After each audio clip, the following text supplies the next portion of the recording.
What's good, family? It's Jano Customs, man. Haven't been on here for a while because I've been spending time with the family and getting ready to move out of a place. So, quick update on where we're at is just bought this 2005 Honda Accord. No crank, no start. Put in the starter, got it to crank and fix some electrical problems. Got it to run, but it's still slipping in the gear, so we're gonna have to do some transmission work and most likely a tune-up. High mileage, but we got it for a killer price of $350. Here's a quick view of it.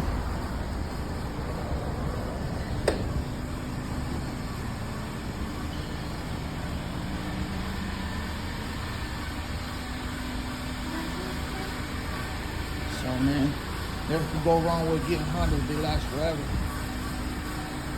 Easy fix, $350, killer price.